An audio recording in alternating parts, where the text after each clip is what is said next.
ñu ngi leen di nuyu di leen jaajëfal yéen ñi suivre chaîne bi di Xalaat TV ñu leen di dalalaat ci seen jàngatu bés bi. tey la ñuy ñëw ci suñu acte 1 ñeel ñu dëgmal muy élection législative waaye ci beneen facette ndax depuis présidentielle bu 2019 ñun dañoo décider soppi doxalin ci vidéo ñiy def bu ñuy dëgmal élection 2019 dañoo defoon ay vidéo ci candidat opposition bu ci nekk def sa présentation xamal sénégalais say qualité ak ci lan lañu war a sukkandiku pour voter la buñ ci noppee ku ne nga xool lan moo dal sa xel waaye loolu ñu defoon lépp amul woon benn njariñ dañ koy reconnaître ndax ndekete 90% ci ñu doon wooye seen bopp opposition dañ doon tappale dañoo jógoon pour ndax sénégalais yi. Idrissa Seck boobu mi ngi doon deal ak Macky Sall élection yi dafa passé mu dem yàkkale ko résultat yi. Issa Sall ndekete nettalikat la woon bu raxoon waa PUR li mu nekkoon seen biir yépp lu fay yendu fanaan pale élection yi dafa passé mu trahir waa PUR trahir sénégalais yi ko voté loon. Madické Niang moom gannaaw gi dafa disparaître dañ ko ci boole woon nii rek pour amuser la galerie parce qu'il fallait que ñu am 5 candidats comme ni ko Boun Abdallah Dionne annoncé woon.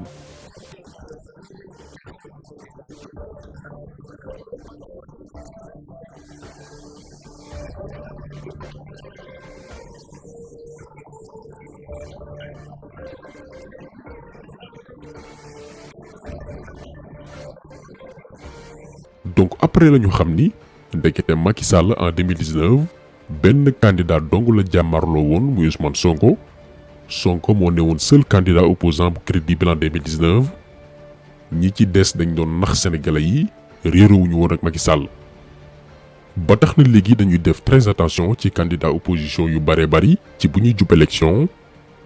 même bu ñuy wax ci coalition yeeg candidat yi dañ koy aborder ak benn thématique. Par exemple tey ku ne xam ne ni gannaaw bu ñu rejeté proposition de loi ngir criminaliser wàllum góor jigéen yéene sénégalais yu bare bari mooy soppi assemblée nationale ngir am député yoo xam ni ñooy porte combat boobu noonu. ci fànn woowilee ànd sàmm jikko yi initié woon proposition bi envoyé nañ mbooleem coalition benn mémorandum ci lan moo war a doon seen taxawaay ci mbiru góor jigéen bés bu ñu leen yóbbee assemblée nationale. ñii tontu nañ ñii lànk nañ ni duñ ko voté ba ci biir opposition bi. lii daan ci def vidéo spéciale ndax mbir yi faaw mu leer. donc diggoon nañ leen ni dañu amal une série de vidéos ci élection législative yi ñëw tey lañ koy tàmbali leeral d'abord ci solos fi ñu jëm ak luy doon njeexitalu yow mi ñuy seetaan sa tànneef ba su dimanche 31 juillet 2022. yow mi ñuy suivre te am possibilité jël sa carte voté lu xew ngoonu dimanche 31 juillet 2022 am nga ci part de responsabilité. mu positif wala mu négatif même bu mënul voter te comprendre enjeu yi xam li xew am nga devoir conscientiser sensibiliser ñi la wër moo xam nga nekk ci biir réew mi wala bitim réew ndax yow la ab député Benno Bokk Yaakaar jàkkaarloo woon ak ñetti at ci ginnaaw ñaari at gannaaw ba nga ko falee ne la fal nga ma ba noppi waaye taxumaa jóg say problème jafe-jafe yi ngay jànkoonteel ci sa gox li nga bëgg a wax mais amoo kàddu mbaa baat ngir mu yegg fa mu war a yegg loolu lépp sama yoon newu ci dama la doon nax pour falu tegal la ci ne man député Macky Sall laa. man de foofu laay commencé ci sama tur Malaw mii député Macky Sall la man député Macky Sall laa ñun lan moo ñu fi indi dañoo ànd ak Macky Sall ne dañ koy wateel wax nit ñi ne nañ wateel Macky Sall léppam doy nañu suñ ko wateelee dina yor réew mi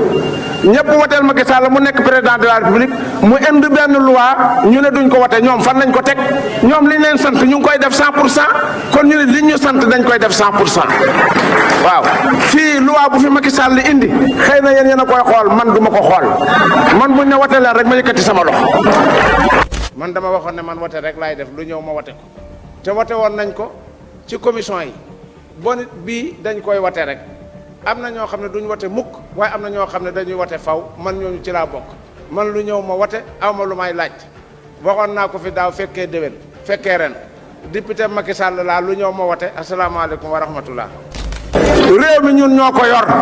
réew mee fal Macky Sall majorité mooy dox minoritaire mooy xoromam fii téeméer ak ñaar fukk juróom a fii wote juróom-ñaari nit a fii wote loi buñ fi indi ñu wote ko asalaamaaleykum wa rahmatullah. léegi discours ñun ay député Macky Sall lañ bépp loi bu mu indi dañuy gëmm suñuy bët dal di koy voté te duñu càmbar duñu gëstu lim ñu jural mooy est-ce que xam ngeen ni bésu vendredi 3 juin 2022 weer bi ñu génn yàggul Macky Sall dafa dugal assemblée nationale benn loi bu graaw en procédure d'urgence loi en procédure d'urgence mooy duñu yëgal kenn dañuy gaaw du dugal loi bi assemblée nationale député yi voté ko te du am débat sénégalais yi mën a xam li xew loi bi mooy permettre ay entreprise bitim réew dugal Sénégal ay produits yi ñuy woy OGM organisme génétiquement modifié loolu li muy tekki mooy Sénégal di produire léegi ay légumes ak i fruits artificiels maanaam da ngay gis fruits ak légumes mu taaru lool ndekete ci quelques jours lañ ko bay mu gaaw meññi ak ay engrais yoo xamante ni produits chimiques yu yéeme lañ ko defaree produits yoo xam ni ci quelques jours mu jox la mbay mu rafet képp ku ko seen bëgg kaa consommer mais fruits ak légumes yooyee du am ay meññeenteef njariñ bi mu waroon am sa yaram jox la ay vitamines du ko am lii la ñuy woy OGM organisme génétiquement modifié Macky Sall mooy yebal Abdou Karim Sall assemblée nationale ñu voté ko en procédure d'urgence ba su vendredi 3 juin 2022 ngir mu dàq loi 2009-27 bi nguuru Maître Wade voté woon te muy aaye genre produit yooyu noonu ñu koy jëfandikoo Sénégal te li ci gën a graaw ak OGM yi mooy fruits ak légumes lañ yoo xam ni boo ko yàggee jëfandikoo dalay jox feebar yu ci mel ni problème mu rein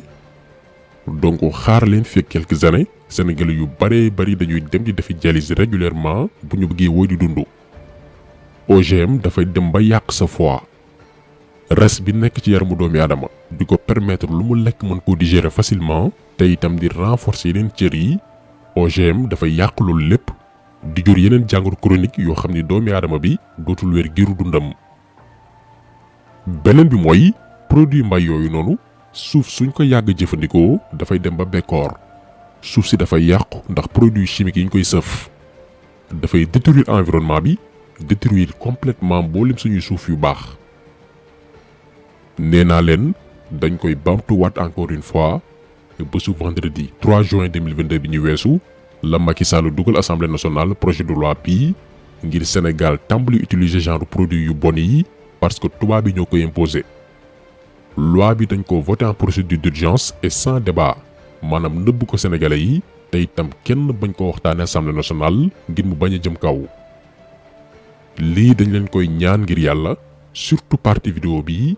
ngeen partagé ko fépp ngir sénégalais yi xam li député Benno Bokk Yaakaar yi voté ba noppi diñ ko nëbb ngir wut lu neex tubaab yi parce que produit OGM yi ay marché milliards la te bitim réew lay bàyyi ko tubaab yee ci gagné te moonte ñoom seeni réew nit yaa ngi takku ba dëgër créer ay mouvement ngir xeex xeetu production yooyu noonu ñuy woowe OGM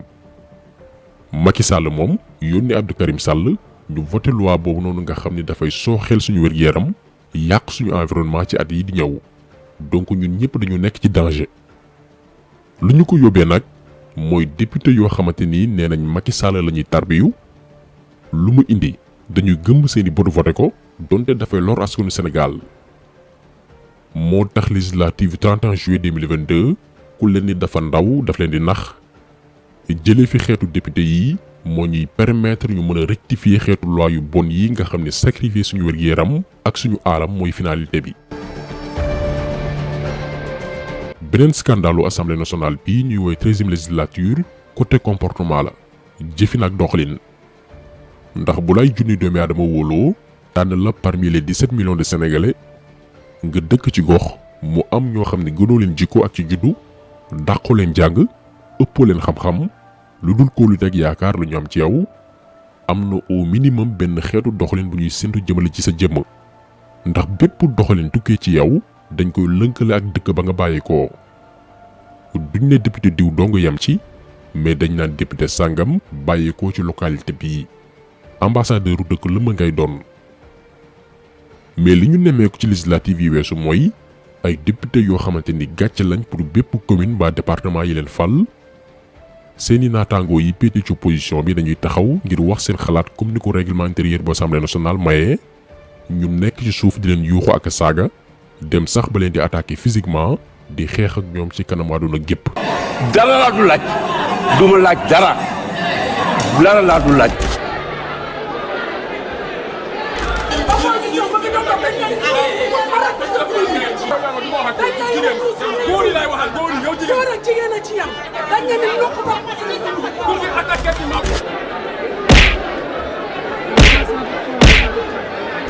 loo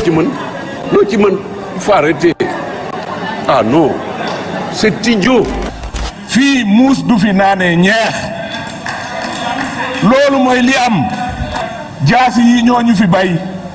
bu ma yorutoon jaasi xam ngeen fu ma dégg ma ne jaasi bi moo ma fi bay tuuse xam nga yow tàmm nga jigéen ñi bu ñuy wax nga sabaxal ci man xaw ma jigéen nga xaw ma góor nga boo jëmee bu ma génnee ñëwal. xaaral tuuti attendez un peu ma fille. donc lii mooy bilan wu suñu assemblée nationale bi ñu génn xeetu député yu mel nii waaye di irresponsable incompétent indiscipliné lii la ñu assemblée nationale bu Benno Bokk Yaakaar bi ñu génn proposé comme bilan. et pire li ci gën a graaw xam nga Union africaine mbootaay gi ëmb réewu Afrique yi ni Sénégal amee assemblée nationale noonu itam la ñu créé parlement ngir mboolem réewu Afrique yi ku ci nekk tànn ay député ci sa dëkk ngir ñu représenté la teewal la foofee. Sénégal ak ni mu bare ay kàngam ak i responsable parlementaire yu mënoon porter suñu drapeau ci suñu digg nawle ñu dem tànn un sulaar bu ci mel ni Djibril War nga xam ni dafay tàqalikook sagoom yóbbu ko ca pencum ndawu réewu Afrique yi ngir mu teewal Sénégal mu dem fa di xeex ba wéq fa benn femme àdduna gépp di ko seetaan. The process for electing a new president for the AU's legislative body. She shouldn't hide in the chamber. African Union lawmakers fought during a parliament meeting in Johannesburg on Monday. The cause, since it was founded in 2004, the Pan-African Parliament has never had a president from Southern Africa. Donc assemblée nationale bi ñu génn député majorité yi yamuñu rek ci gàcceel waa gox ya leen fal ci diggu pencum ndaw réew mu Sénégal mais seen waaye bi dafa jéggi suñuy frontière dañoo ridiculiser Sénégal ci bëtu àdduna gépp ba ñu jàpp ni ñun sénégalais yi nii lañu baaxoo ndax Djibril War mii dem di dóoranteeg ay jigéen ba leen di wéq di leen gaañ ñun ñoo ko fal ci turu Sénégal defee jëfam ji moo tax vote tànneef nekk lu doy waar ndax ki ngay tàbb sa représentant lay doon ëllëg lépp lu mu def ci mandat biñ ko fal daf lay engagé yow ndax ci sa tur la koy defee.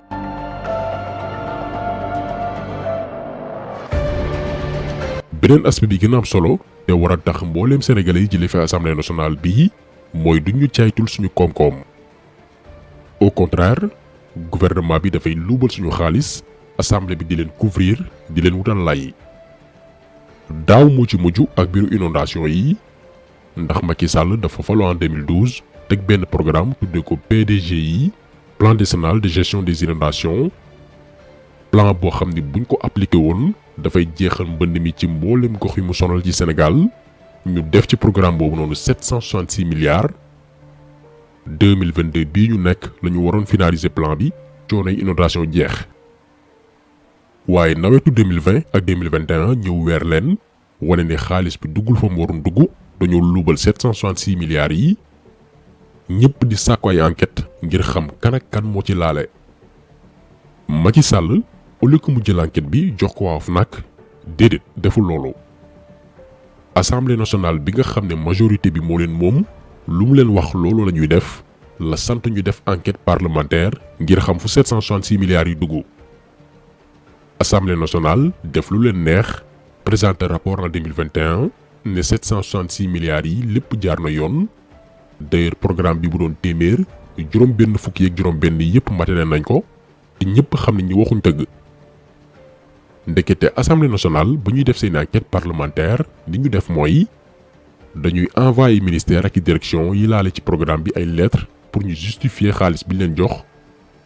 ministère ak DG yi toog seeni bureau bind seen rapport fictif rapport yaa ma neex envoyé ko assemblée nationale ne xaalis bi fii ak fii lañ ko dugal te assemblée nationale du envoyé ay éléments ay experts d'audit ay enquêteurs ngir dem vérifier ndax ministère ak direction yi chiffres yi ñu joxe dëgg la am déet ndax fa ñu wax ne la ñu dugal xaalis boobee foofee la jaar loolu lépp amul ci enquête bi ñeel xaalisu inondation bi li leen ministère ak DG yi envoyé la ñu bind def ko rapport te amul benn vérification caytuwuñ ko donc ndax sénégalais yi bëgg nañoo continuer ak xeetu assemblée nationale bii nga xam ne bu ñuy sàcc seen askan dañuy doon complice dañuy complot ci ndodd askan wi leen fal ku ci nekk sa réponse mi ngi ci choix bi nga war a def bésu dimanche 31 juillet 2022 kon tax solo bi tey loolu la woon ñu ngi leen di gërëm di leen jaajëfal di leen di daje incha allah beneen yoon ci beneen jàngat jàngit jëf